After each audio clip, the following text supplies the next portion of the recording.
Então, boa tarde a todos que irão nos assistir.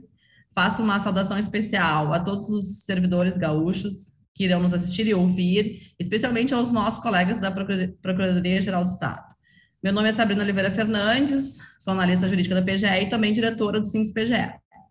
Dando continuidade ao projeto SINS-PGE nas eleições 2022, que se propõe abrir espaço para ouvir e conhecer melhor as propostas dos candidatos a governo do Estado do Rio Grande do Sul e expor isso, né, nas suas mídias sociais. Hoje conversamos com a candidata Regiane de Oliveira, do partido PSTU. Regiane, 61 anos, é professora aposentada da Rede Estadual de Ensino do Rio Grande do Sul, foi presidente do CEPERS, sindicato, por duas gestões, destacando-se por organizar fortes greves e mobilizações no governo da Ieda Cruzes, do PSDB e do Tarso Genro, do PT, sempre lutando por uma educação transformadora, com professores, funcionários de escolas e aposentados valorizados.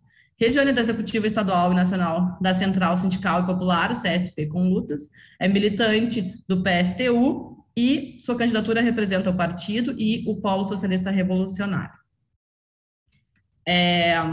Antes de passar a palavra a ela, importante destacar que todas as candidaturas registradas junto ao TSE foram convidadas a participar deste roteiro de entrevistas. E serão hoje abordados 8 temas, com o intuito de captar as ideias de cada candidato, que são eles: reforma administrativa 2020, revisão geral anual, incentivo à qualificação dos servidores públicos, reestruturação das carreiras, teletrabalho, economia de Estado, IP Saúde e regime de recuperação fiscal. Candidata Regiane, seja bem-vinda neste espaço. Obrigada, Sabrina. Quero saudar aí o sindicato, saudar a todos que estão nos ouvindo, dizer que é um prazer poder estar aqui, poder apresentar o nosso programa, né? Eu sou a única mulher negra socialista como candidata a governadora do estado, então, para nós é muito importante este espaço para apresentar para as trabalhadoras e os trabalhadores o nosso programa. Obrigada mais uma vez. Excelente, Regiane. Eu também fiz questão de ser aqui a apresentadora da tua entrevista, né, por ser mulher, isso eu acho que é bom destacar, a única mulher, né, concorrendo nessas eleições. E agradecer também a condução do nosso colega Thiago Testa, né, que eu vou tentar manter mais ou menos a estrutura que ele fez e seguir o padrão. Tá, vamos às perguntas, então. Tópico 1, reforma administrativa do Estado. Em janeiro de 2020, parcela do funcionalismo gaúcho enfrentou uma das mais severas reformas administrativas da sua história, com supressão de inúmeros direitos consolidados. Aí, gostaríamos de saber qual a sua opinião sobre essa decisão de governo, né, que impactou a vida de inúmeros servidores e suas famílias, e também se a senhora considera em avaliar as consequências dessa decisão e propor algo para amenizar os prejuízos suportados por esses servidores. Afinal, esses servidores atingidos, né, com essa reforma foram os únicos responsáveis pelos 4 anos e 8 meses de salários atrasados, em detrimento da manutenção de benefícios, privilégios, isenções fiscais. Então, qual a sua opinião tocante a esse tema, Regiane?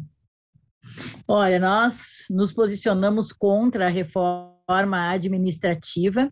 Essa reforma administrativa, ela é um carro abre-alas para a retirada de direitos, não só os que já foram tirados, mas outros direitos que ainda serão tirados, porque a reforma ela traz artigos que apontam para um futuro de perdas de direitos, né? Ela remete para outros momentos onde o Estado fica liberado para tirar os nossos direitos. Então, essas reformas, elas são reformas que dialogam com o ideário do capitalismo, que é cada vez mais retirar direito dos trabalhadores, cada vez mais reduzir o serviço público para tornar mais fácil a privatização.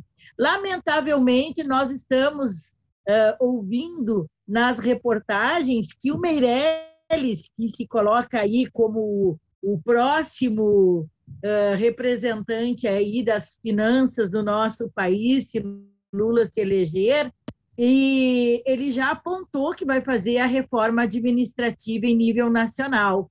Obviamente que nós achamos, e nós do PSTU estamos sempre nas primeiras fileiras da luta pelo fora Bolsonaro e Mourão, mas a gente também vem dizendo, né, que se aliar à burguesia, se aliar com os setores de direita, dá nisso. Meirelles agora já aponta que a única saída para o Estado é fazer a reforma administrativa, que todos nós, servidores públicos, somos contra.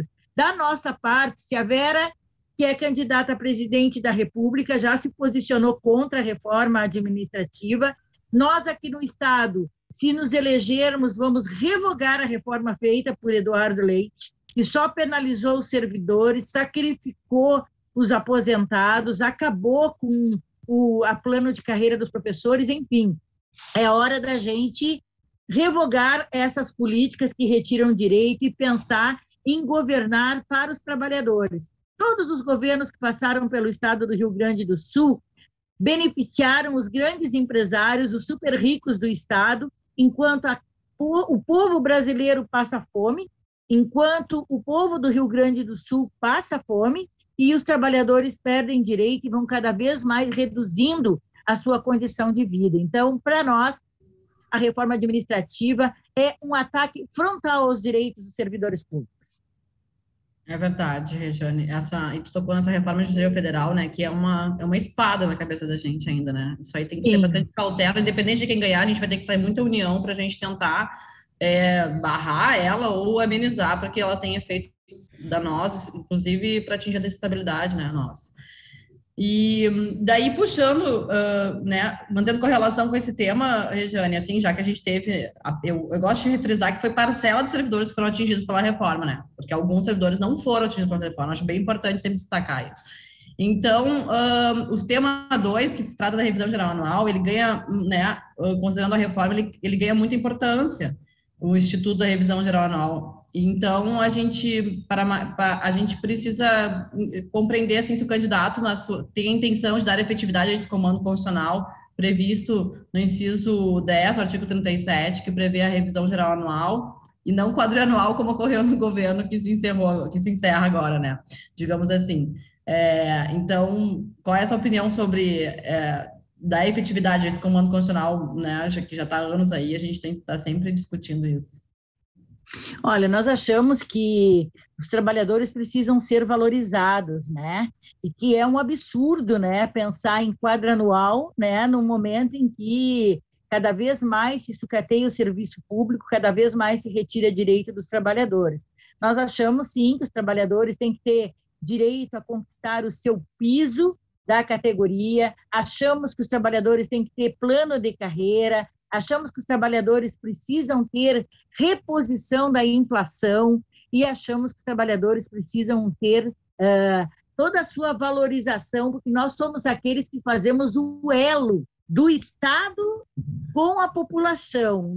Se os servidores públicos são a porta de entrada para a relação do Estado com a população, portanto, precisam ser muito valorizados e a nossa compreensão é esta: fortalecer o serviço público. O serviço público, na realidade, ele é um dos mecanismos de distribuição de renda.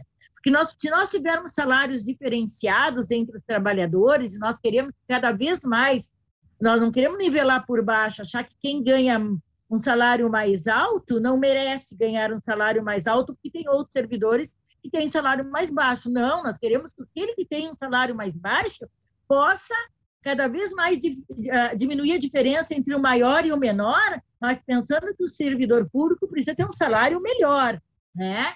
Então, é essa luta que nós fazemos e achamos que o serviço público ele garante um mínimo de distribuição de renda, porque mesmo com salários diferenciados, se tiver educação, saúde, segurança, transporte de qualidade enquanto serviço público, nós temos algum parâmetro de possibilidades para o conjunto da população.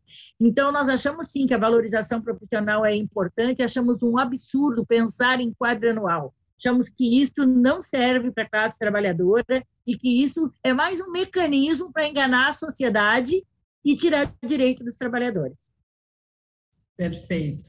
O tópico 3 trata do incentivo à qualificação dos servidores, ainda dentro desse tema, né? A candidata, inclusive, servidora pública estadual, como eu mencionei no início, considera interessante um projeto abrangente para o Poder Executivo que preveja incentivo à qualificação por meio de gratificação, que contemple graduações adicionais e pós-graduação a nível de especialização, mestrado, doutorado.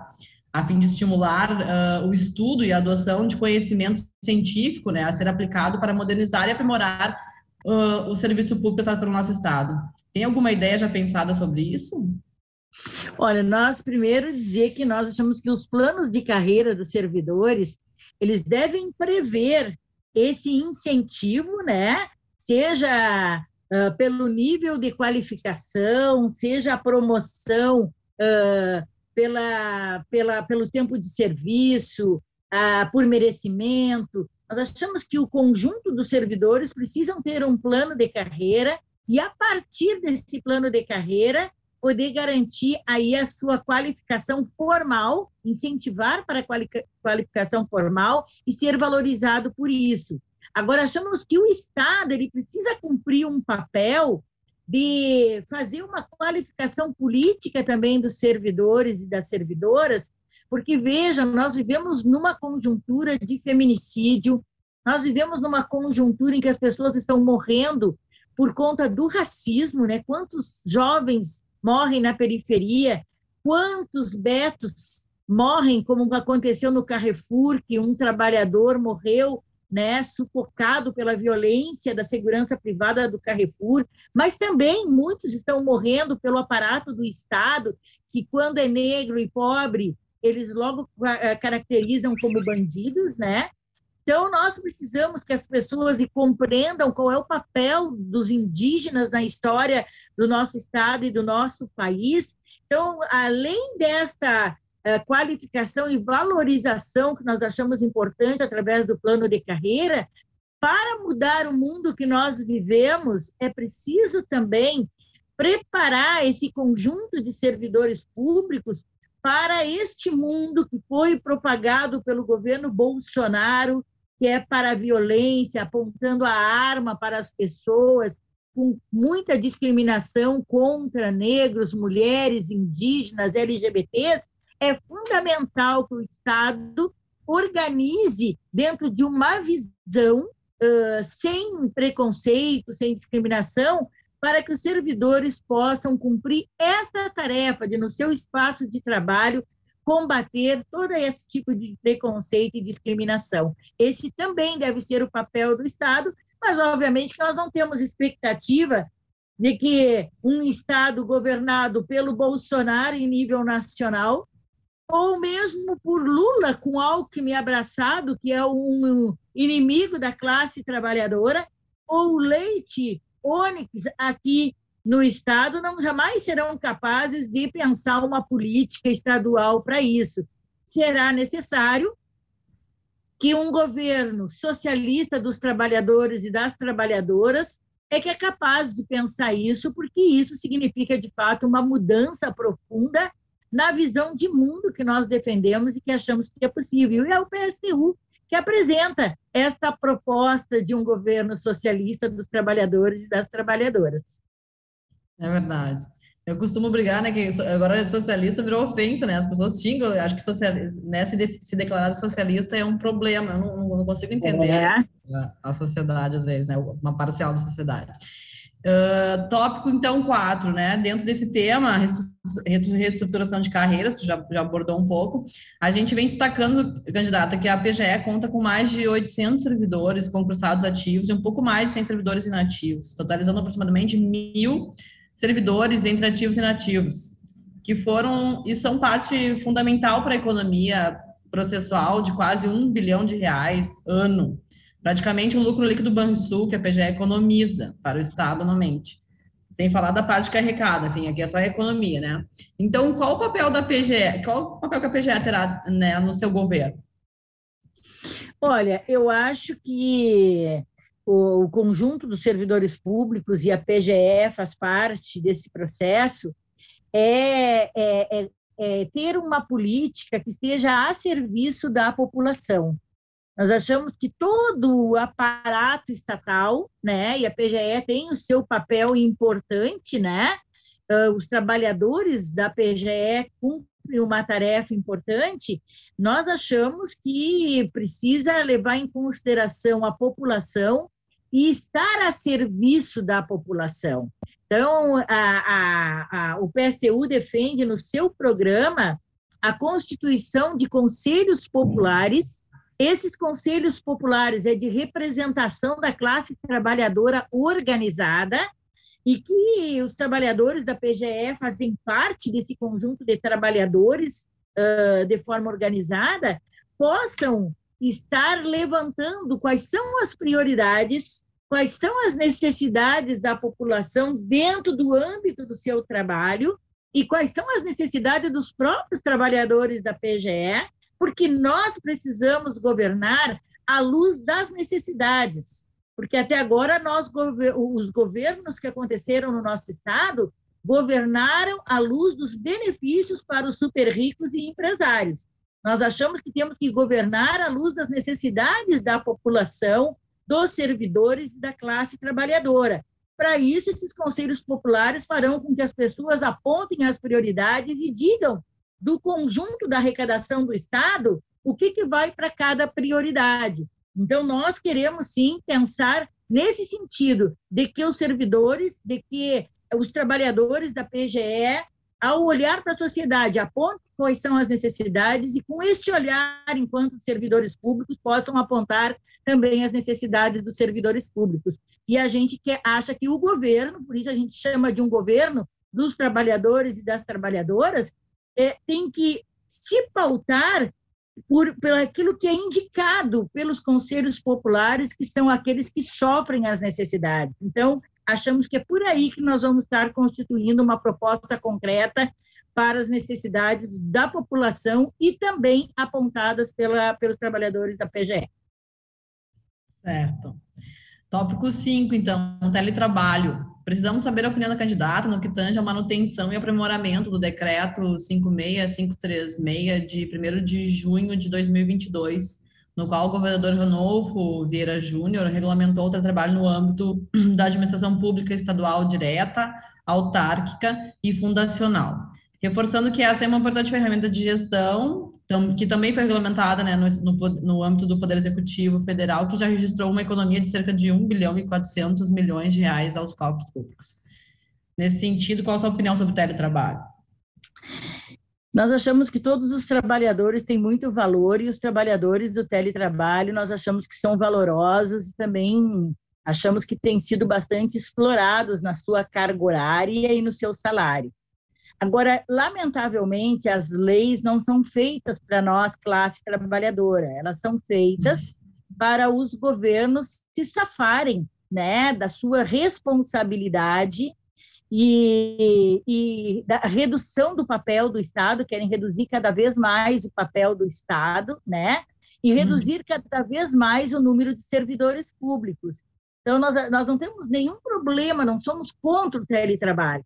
Agora, nós achamos que o teletrabalho tem sido proposto pelos governos para reduzir o número de servidores públicos, tem servido para precarizar as relações de trabalho, explorar no número de carga horária em relação ao trabalho e à carga horária, e pior do que isso, tem servido para sucatear o serviço público, porque aí, né, trabalha com a questão do teletrabalho, aí diminui o número de trabalhadores, não faz concurso público e isso reduz a oferta do serviço público. Então, nós precisamos, sim, queremos que os trabalhadores do teletrabalho sejam valorizados, mas com este cuidado, nós não podemos fazer com que o governo apresente propostas para reduzir o número de servidores, para não fazer concurso, e cada vez mais diminuir a oferta do serviço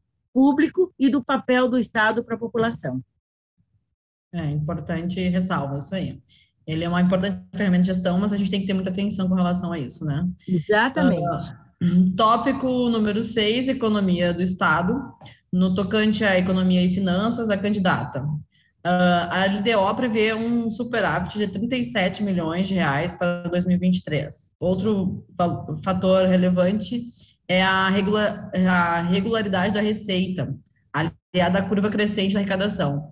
Dados, inclusive, disponibilizados no site do Tribunal de Contas do Estado. Quais são os seus principais projetos para a valorização dos servidores ativos, ocupantes e cargos efetivos diante desse cenário econômico?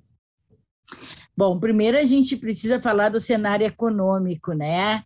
O governador Eduardo Leite, no primeiro ano de governo, ele beneficiou as empresas com um histórico de lucros e os super ricos do nosso estado em 21,1 bilhões que ele deixou de arrecadar, isentando essas empresas de pagar impostos. No segundo ano, 9,3 bilhões, ou seja, quase 30 bilhões que o governo deixa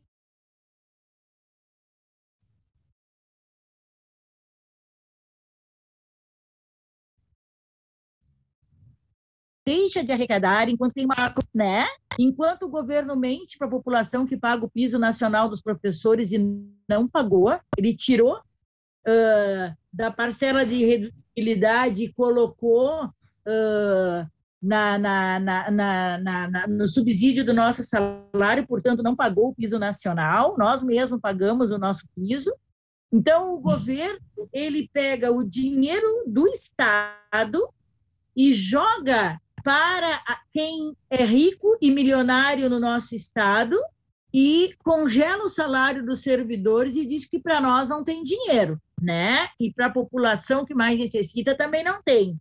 Agora, o governo quer pagar a dívida do Estado, uma dívida que lá no tempo do governador Antônio Brito era de 9,5 bilhões, foram pagos 37 bilhões e agora nós ainda devemos 73 bilhões, ou seja, estamos sofrendo uma agiotagem,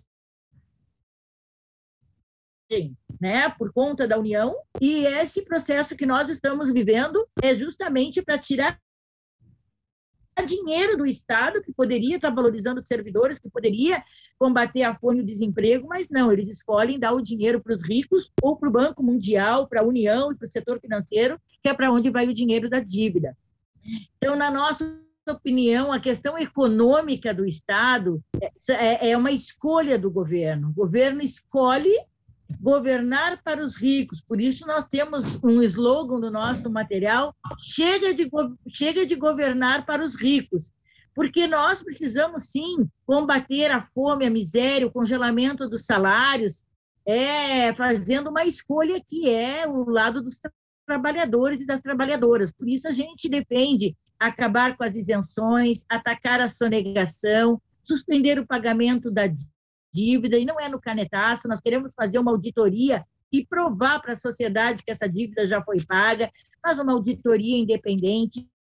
Queremos criar um plano de obras públicas com os desempregados para que eles possam, essas mãos paradas, que não têm mais como se sustentar por conta do desemprego, possam ajudar a construir aquilo que são as necessidades da população, como hospitais, creches, escola, resolver problema de saneamento. Queremos a redução da jornada de trabalho sem redução de salário, para abrir mais postos de trabalho. Queremos que o salário dos trabalhadores dobre nesse primeiro momento emergencial, rumo ao salário do DIEESE, porque nós achamos que não é possível acabar com a fome, com o desemprego e com a miséria, se a gente não tiver políticas para quem mais precisa, que é a população mais pobre, que é o conjunto da classe trabalhadora. E nós achamos que os servidores, quando alguém diz assim, mas os servidores têm garantia do seu emprego, o salário não é tão baixo, os servidores precisam ser muito valorizados, porque, como eu disse lá no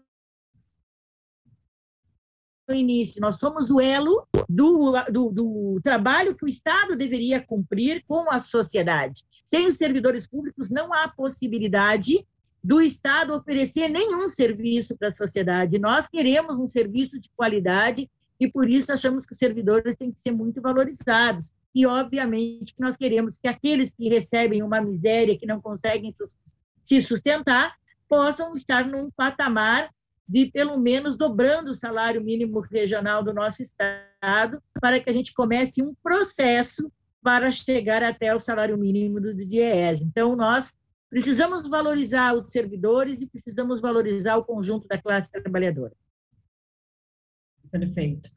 Tópico 7, IP Saúde. Qual a sua proposta para o IP Saúde, que sofre uma enorme crise, né, que todos sabemos, Se pretende realizar algum tipo de investimento no sentido de otimizar o atendimento prestado aos segurados, bem como também aos prestadores de serviço e credenciados? A gente tem uma proposta de muita valorização do Sistema Único de Saúde, né? Mas nós sabemos que o Sistema Único de Saúde não tem como suportar toda a demanda de uma população e ainda se colocar os servidores públicos, a fila só vai aumentar. Então, nós precisamos sim valorizar o IP, achamos que o IP é fundamental, principalmente neste momento em que nenhum governo vai conseguir estabelecer o SUS como um sistema único de saúde. Então, o IP ele cumpre um papel importante para o atendimento dessa parcela da população que são os servidores públicos. E o IP ele é sustentado pelos servidores públicos. Nós, quando recebemos o nosso contra-cheque, já vem ali o desconto religiosamente do IP. O IP só está com problemas financeiros por conta do calote dos diversos governos, que não fazem o pagamento da contrapartida que precisam fazer. Nenhum governo pode provar para nós que pagou a contrapartida que deveria ter pago para o IP. Então, existe uma dívida enorme com o IP por parte dos governos e mais do que isso, o Estado se apropria dos imóveis do IP que poderiam estar rendendo para a sustentação do IP e fortalecer o IP. O Estado se apropria dos imóveis e lucra com os imóveis do IP como se fosse terra sem dono. E o IP é nosso, porque somos nós, servidores, que sustentamos o IP, pagando religiosamente. Quando recebemos nosso salário, já vem descontado o IP. Então, se os governos pagassem a contrapartida para o IP e respeitassem o patrimônio do IP, para que esse patrimônio servisse para fortalecer o IP, nós não estávamos hoje passando por atendimentos precários, hospitais se desvinculando do IP, médicos se desvinculando. A gente vai num médico, ele diz que para nos atender precisa pagar mais R$500, mais R$1.700, ou seja, tenta ainda tirar dinheiro do servidor que já não tem dinheiro, mas eles cobram um valor a mais para poder atender. Às vezes as pessoas desesperadas acabam aceitando, mas nós sabemos que nós temos uma taxa para pagar e não precisamos pagar mais do que isso, mas como os médicos se credenciando, os hospitais se descredenciando, as pessoas se desesperam e acabam pagando o que não deveriam estar pagando, que são taxas extras para os médicos atenderem. Então, nós achamos que precisam, sim, rever aí os valores que pagam para os hospitais, pagar em dia os médicos e os hospitais, sem onerar os servidores públicos que já pagam religiosamente o IP, e os governos precisam ter responsabilidade com a saúde dos seus servidores e pagar a contrapartida que é dever do Estado e que eles estão devendo. Agora, eles precisam pagar e pagar com juros, porque faz muito tempo, quando a gente estava na direção do CEPERS, que nós passamos pelo governo Ieda e pelo governo Tarso, nenhum desses dois governos pagavam a contrapartida do IP. Então, é uma vergonha que o Estado não cumpra com a sua obrigação com o Instituto, que é um instituto estadual, que é dos servidores públicos, mas que deveria ser mantido também pelo Estado. Então, nós precisamos obrigar o Estado a cumprir com a sua parte para que o IP não fique sucateado. Toda essa política ela tem um fim. É oferecer um serviço cada vez pior, para daqui um pouquinho apresentar uma proposta de privatização do IP e os servidores acharem, é verdade, e o IP não serve para quase nada, eu fui lá no médico, não fui atendida, eu fui no hospital, não tinha vaga. Vai cada vez mais, o sucateamento ele é uma estratégia do governo, sucateia o serviço público, passa para a sociedade, para os servidores, de que aquele serviço não serve, fica muito mais fácil defender a privatização. Eu acho que esse é o objetivo do governo, tanto que o Leite privatizou a CE, né, a Sulgás, tem na sua lógica a privatização do Banrisul, todos eles têm um olhar para a privatização do IP, agora estão oferecendo aí vender a Corsã, que não basta vender os órgãos públicos, agora eles querem vender as riquezas naturais, que é a água, né? Então, por isso que é preciso, é o que a gente diz, enquanto o nosso Estado, o nosso país, for governado pelos representantes do capitalismo ou pelos bons gerentes do capitalismo, porque o que faz o PT? O PT acaba gerenciando o capitalismo, né? E, por exemplo, o Onyx e o Raizen e o Leite são os representantes do capitalismo. O PT, o que faz? Acaba gerenciando, sendo um bom gerente do capitalismo. O que vai mudar se vão continuar governando à luz do capitalismo? É isso, é privatização, é sucateamento, é redução de oportunidades para os servidores públicos, é não fazer concurso público. São os pilares do capitalismo: tirar direitos, vender o que é público, acabar com a soberania nacional, né? Infelizmente, é isso. Por isso que a gente diz, nós somos de uma organização, de um partido, e por isso nos assumimos claramente, independente, porque isso que tu diz é verdade. O Bolsonaro tenta colocar todo mundo contra o socialismo, né? Nós estamos nos assumindo, não é uma tarefa fácil. Em qualquer debate que nós vamos, a tarefa de defender o socialismo é uma tarefa muito dura, mas nós fazemos isso com muito orgulho, porque nós não achamos que seja possível, dentro do capitalismo, mudar essa lógica do lucro em detrimento das pessoas. A única possibilidade é, sim, a partir de um governo socialista dos trabalhadores. Então, por isso, a gente apresenta essa proposta de forma bem clara, para que as pessoas saibam. Não é tarefa fácil, mas é a nossa obrigação dizer que, do jeito que está aí, não deu certo. O capitalismo já mostrou que não deu certo. Agora, nós precisamos, sim, experimentar o socialismo no nosso país e no nosso Estado para mudar, né? Se o capitalismo desse certo, nós não estávamos com pessoas na fila do osso, né? Nós não estávamos com as pessoas morrendo nas periferias, nós não estávamos com as pessoas se matando por causa de política. É porque o capitalismo não deu certo. Então, a nossa proposta é, sim, um governo socialista dos trabalhadores. Certo. E o tópico 8, para encerrar, embora tu já tenha pincelado algumas ideias sobre isso, é o regime de recuperação fiscal. Qual a sua opinião, candidata, acerca da adesão, né, do Estado ao regime de recuperação fiscal e quais os reflexos que a senhora avalia para a próxima década?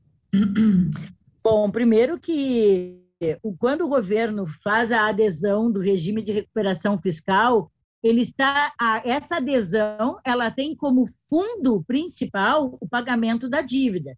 Ele fez um acordo de adesão para o pagamento da dívida. Então, primeiro, nós achamos que é um erro, né? A origem deste debate, deste acordo, é um erro. Nós achamos que essa dívida já foi paga.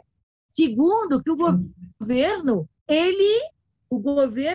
ele atende a vários condicionantes para fazer essa adesão. Congelar salário dos servidores por 10 anos, não investir no serviço público, privatizar e, além do mais, perder a autonomia financeira do Estado, já que tem uma comissão da União que vai determinar os passos financeiros do Estado. Não fazer concurso público. Então, esta política que o governo faz de adesão ao regime de recuperação fiscal é toda uma exigência, um condicionante feito pela União para colocar a dívida sobre os ombros da classe trabalhadora e da população mais pobre. Quem é que usa o serviço público? É a população mais pobre, né? Quem é que vai ter seu salário congelado? São os servidores públicos. Então, toda a política, quando privatiza, o serviço fica mais caro. Olha, a CE foi privatizada, o serviço ficou mais caro, inclusive a CE Equatorial, que comprou a CE, está sendo multada pela péssima qualidade do serviço que oferece à população. Então, a privatização não serve para nada para a classe trabalhadora, só prejudica. Então, o governo atende os condicionantes, jogando nos ombros da população e da classe trabalhadora todas as exigências feitas pela União. Quem vai sofrer somos nós. Então, uma das primeiras coisas que nós faríamos se ganhássemos as eleições seria revogar o acordo junto com a Vera, nossa candidata a presidente nacional, é a revogação desse acordo de recuperação fiscal, retomar as rédeas do nosso Estado e tirar esses sanguessugas que querem usurpar do dinheiro público para entregar para o empresariado. E tudo isso que eles fazem é como dar conta das demandas e dos benefícios dos grandes empresários, dos latifundiários, do agronegócio e dos super ricos do nosso Estado. Sabe para quem foi esses quase 30 mil de isenções aqui no nosso Estado que Eduardo Leite concedeu de benefícios? Para a Gerdau, para a Avan, para a vinícola do Galvão Bueno, para as farmácias Panvel e para as empresas Zafari. Essas que historicamente são bilionárias, essas que lucram tanto, justamente para os mais ricos, é para onde está indo o dinheiro público. Pergunta se o governo investiu nos micros, nos pequenos empresários. Pergunta se investiu na agricultura familiar. Pergunta se o governo investiu nos trabalhadores do campo. Não, investe nos ricos e os pobres, coitados, que fiquem sofrendo cada vez mais na fila do osso. Então, nós precisamos acabar com isso, e esse regime de recuperação fiscal, ele só traduz esta política, a política de tirar de quem não tem para dar para os milionários. Perfeito. O CISPG também acredita que essa conta já está paga, e com a redução agora do ICMS, na minha opinião, tem fortes argumentos, né, para rever a adesão, porque mudaram as regras, né? Nós fizemos a adesão com base numa outra avaliação e agora tivemos essa imposição federal. Tem espaço, tem espaço para isso. Tem, inclusive nós, em relação ao ICMS, nós achamos que qualquer tipo de imposto jamais poderá ser cobrado diretamente da população e da classe trabalhadora, e nós achamos que tem que ter uma cobrança progressiva. Quem mais lucra, paga mais. E a classe trabalhadora tem que ser isenta de impostos, que é uma lógica diferente do que é hoje. Hoje, quem está sendo isentado são os grandes empresários. No nosso governo, quem vai ser isentado serão a classe trabalhadora e os mais pobres. Perfeito.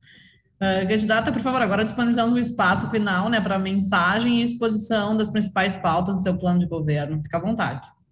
Tá. Então, primeiro dizer que nós temos uma proposta, como eu já disse, de um governo socialista dos trabalhadores e das trabalhadoras, mas nós temos um plano emergencial com prioridade em acabar com a fome e o desemprego. Nós achamos que a fome é o pior mal deste período que nós estamos vivendo.